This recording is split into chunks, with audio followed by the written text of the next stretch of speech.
This week we're trying to have a little more interaction with everybody. So we already got 3 or 4 comments on Facebook Live. I think we had a little trouble with Periscope. I didn't think it tweeted out, so we'll have to tweet that out later. But we're going to go into our next first, before we go on, Kenneth, the Juicy's fan vote of the week winner. Hi again, sorry, I'll let her speak. Yeah, we had a pretty interesting result, but perfect way to go out and your Ornella's career. The winner, of course, is Mallory Sanders. She had a double-double on her senior night against Belhaven, so volleyball gets a lot of credit. And now for the head coach. 60% of the vote this week, so she overtook both of the football players that were up there. So good job, Mallory, as she wins this week's Juicy's Hamburgers fan vote of the week, and her picture will go on the page there for the fan vote of the week. Each week we put up the picture with the link to that match. So now we'll turn our attention to Keely Peterson, volleyball coach. Coach, welcome to the show again. It's great to be here again. So, Coach, I'm just going to go over some questions here with you. You guys went 3-1 at home this year. Overall in the program the last 4 years, 25-2 in Ornelas Gym. How cool is that? That's great. I mean, we've always talked about our home atmosphere and how Ornelas is a tough place to come and play. It's a fun place to play, but I wouldn't want to be an opponent. We partnered with the marketing class this year. You know, I think the first game we had, I think it was like a little over, close to 600. Are we what? And we did the Chick-fil-A, right? The Chick-fil-A, yep. And then the second game was against the Turno. Mm-hmm. We had, I think, over 700. Third game was against Texas Dallas. It was a little over 600. And then the last game fell on homecoming, so there was a lot of events going on. I think we had close to 400 there. But those first 3 matches, close to probably an average of 600 people in Ornelas Gym. That's a lot of people. That is. And, you know, what's great about it is the majority of those are our home fans. Ledyard did bring a crowd, but other than that, we have a huge mass of fans that come and support us in Ornelas. Yeah, they did a great job with the marketing in their class. They gave out T-shirts the one game, Chick-fil-A the one game, and then I think they had corn dogs the one game. So it makes you hungry. You're always hungry when you're in our gym. This is the lunch hour, so it's hopefully true. somebody's eating. So, hey, why don't you tweet out to us or post on Periscope or Facebook, hey, what you having for lunch? Maybe we'll give you a shout-out. Can you watch for that, Kenneth? Yeah, I'm on it already. All right. So, talk about the senior class. You honored them on Saturday. Mallory Sanders, Morgan Rupp, and Kayla Green, 4-year players here at ETBU. Well, this class has been a phenomenal group. They've been a very staple part of our program. I think throughout the years even, Mallory has really brought a lot to this program. She's been an All-American. Both her, I believe all 3 of them have 4.0s. So even academically and outside of the court, they bring a lot to this team in GPA. But they flat out, they just kept the team together. There was a time period where I wasn't here, and it was in between coaches, and a team can really take that and go the wrong way, and people could leave, and people could fall apart. But this group of seniors really held the team together, and over the time period of when I came in and kind of the transfer from no coach to coach, they really kind of just made it their own and held it together, and this team is very tight knit because of that. And the whole team looks up to them, and they're going to be missed, 110% missed. It says a lot about their character, staying and finishing out their senior year here and holding the program together, because it is a storied program. The ETBU program, volleyball program, has done well since the beginning in the late 90s. Yes. And continues to be. So for them to kind of stay here and keep it going and not leaving because of a coaching situation, right, and staying here to keep it going, that just tells you how strong of a person they are. It's true, and it is kind of hard because she is so close still. Coach Mash left, and she's still in our conference, so it's something that we still see to this day, and it's hard because it's that is who they came in to play for, and she is right here, right down the road, and but they fell in love with ETBU, and this is where they wanted to be, and this is where their heart lies, and I'm very honored that they stayed, and I'm so grateful that I had the chance to coach them and be a part of the season with them. Yeah, for myself, it's been fun to watch them because this is my 5th year at ETBU, but technically my senior year because I got to see these classes come in. Yes. So and play all 4 years, and it's been fun to see Mallory and Morgan and Kayla stick through it. Especially Mallory won some of the awards she's won. Yes. Freshman of the year, freshman year. Last year she was co-MVP of the East Side. And a lot of the awards that they've gotten, it's been fun to watch this class kind of grow as they've come through. It's true. So, first year head coach here, what have you learned this year as a collegiate head coach? Well, it's a different breed of kid. I did come from the high school ranks, and at the high school level, you get what the town offers, and that doesn't mean to sound terrible because I'm very very proud of the times that I had down at the high school level. But this is a different breed of kid where they they're from all over, and some of those kids are used to being the star kid, and here they are, and they're not necessarily the star kid anymore. And everybody wants to be on the court, and they'll do whatever it takes to be on the court, and it's kind of unique in that sense. But these girls are a great group, and what I love about this season is that they play together, they worship together, they eat together, and a lot of times at the high school level, there's the kids down there, they've grown up together, and there's a lot more side issues that occur with kids, especially in a small town, that kind of just grew up together and see each other 24/7. And here, these girls just love each other, and that's what's great. That's pretty cool. You are going to the ASC tournament. Yes. You're going to be the number 3 seed from the East Side, and you'll face number 2 Hardin Simmons next Thursday in Belton as Belton won the West Side. Yes. Texas Dallas moves up to 4th in the nation. We saw this week. Last I saw, they were 8th. That's new to me, Yeah, but they are very yesterday. deservingly so. And so overall, just talk about this ASC tournament and how much talent will be there with these teams competing for this championship. Well, Dallas especially, they're a great team. They mix things up, and they're very diverse, and in the areas that they can play. From the first time we played Dallas to the second time we played Dallas, it was a completely different lineup. People playing completely different positions, and it works for them. They can play anywhere and be successful anywhere on the court, and that's what I love about their team. And they're a very respectful program. They work hard, but they're not.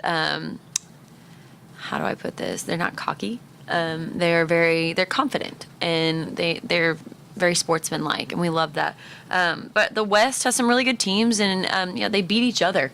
The West really kind of spent a lot of time beating each other up, and people beating other people, and it was just every week it was something new to look for. And even to this Tuesday, you had Concordia beat McMurray, and that's kind of one of those things where you're like, where is this coming from? There's all these crazy things happening over there, and it's one of those things like we really got to watch film. We really got to scout every match because it's different every match. You never know what you're getting over there, and that's what we're excited about. And last time we played Hardin Simmons, that was right when our middle Bailey Bias broke her finger, and it was the middle of the tournament, and things were just kind of new, and I think we're out and we're ready to go. And what we're excited about this tournament is that, we get some redemption in the teams that we felt we should have done better against, that we can kind of come out and make this season our own again. It's a complete fresh start, and we're excited to, just kind of win out and take out.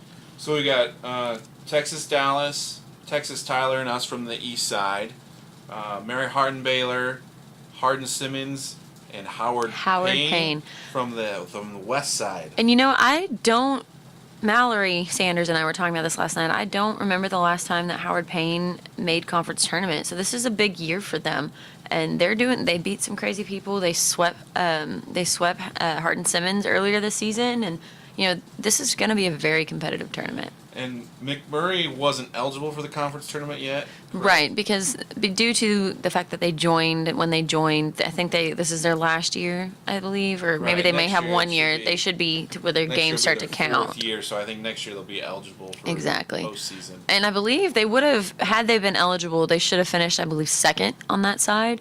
They're a great program, and they've got girls that can get up and put a ball down, so once they're eligible, it's going to be a whole different story. I know Coach Petrie over there from my time at McMurray. She's Yes, a great coach. she is. She's been there a while. She coached my cousin-in-law.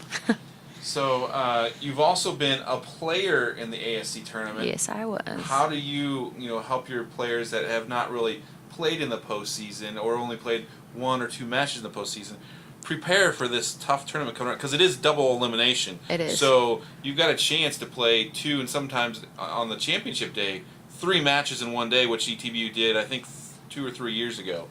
Well, it has changed a bit since I played. When I was here, it was single elimination, but now it's double. So it's kind of nice that you kind of get you get a second chance. But I think the biggest thing is, we are going to go in and kind of practice the day before and kind of get some of the kinks out. And that's what this weekend is about. It's about getting out some of the jitters and making sure we're fine-tuning this weekend. And, conference tournament, it can be intimidating, but the fact of the matter is you deserve to be there. And you're right there at the same level of play as the other teams that are there. And, we'll spend a lot of time making sure that we're composed mentally, because a lot of times conference tournament can be a mental challenge. But, that's kind of the difference there. And, there's different routes to take. Sometimes it's easier to go down the loser's bracket and win your way back in. But then, you're facing the odds of we lose, we're done. But, then on the other side, we want to win out. We want to go through. And, if we win, we should play Dallas the second game. And that's what we want to do. Yeah, we're looking at the schedule. And if the team that comes in plays the first match and wins, you play the number 1 seed the second match.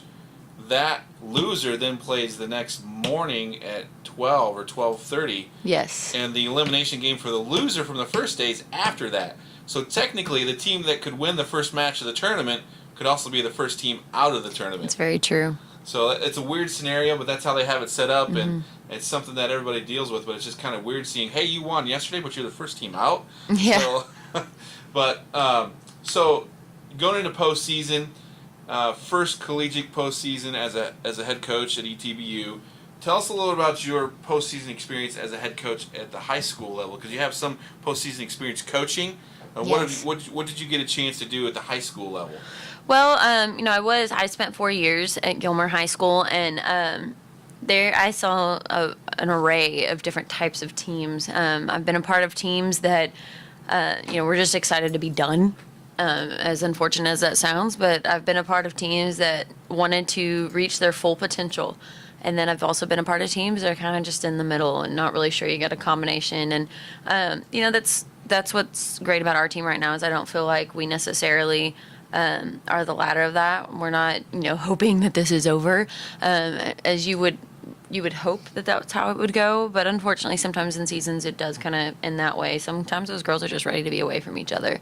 But, down at the high school level, my last year at Gilmer, I had a great little team. And ironically, one of those girls is in our conference right now. And, but I talked with her a few days ago about the same kind of thing and how, how's your team doing? Are you feeling like it did, your senior year? Or are you feeling like, it's time to be done? And, she as for her, personally, she feels like she wants to continue on. But, that senior year or that last year I was at Gilmer, that team really worked together and fought for each other. And they wanted to finish their season as far as they could go, to reach their full potential. That was always our goal, and that is something that I'm looking forward to here, is reaching our full potential. Because even if, we lose, it's okay to lose to somebody and have an amazing game and just bust your tail and outright leave it all on the court. If you did everything that you can do to win, there's no shame in a loss. But if you left something on the table, you'll live with that regret. And that's something we don't want to deal with. And that's something we're really working for and fighting for here, is that we want to reach our full potential. Yeah, you definitely have a chance. It's wide open. I mean, I would say Texas-Dallas is probably the favorite. Definitely. They're undefeated overall. But outside of that, I mean, it could be anybody's game It's to that very championship round. So, Yes. So one last question. Thanksgiving's coming up, just around the corner, heading into November. Are you a Black Friday shopper? I'm a Cyber Monday shopper. I do. Have you seen those people get in fights? Yeah. Google Black Friday fights, then you will never go Black Friday shopping. I've gone out a couple times. I'm just not about it. I got a bubble, and I don't like people in my bubble, and there's too many people that would be in my bubble if I went Black Friday shopping. So Cyber Monday, I feel like I get better deals, and I can do it from home, and I can spend time with my daughter, and that's the goal. Keely Peterson is a Cyber Monday shopper. Yes. No Black Friday. No, none at all. But Thanksgiving Thursday, though. Oh, definitely. All right, Keely. Well, thanks for talking to us. Thank you. Good luck this weekend down at Texas Lutheran in your final tournament of the year before you head into the conference tournament. Yes, definitely. Oh, and I'm supposed to shout out to a Gary Weaver. So that's my shout out there. Maybe he'll comment here in a little while. But Because lo and behold, who do we have coming up next? Miss Abby Weaver.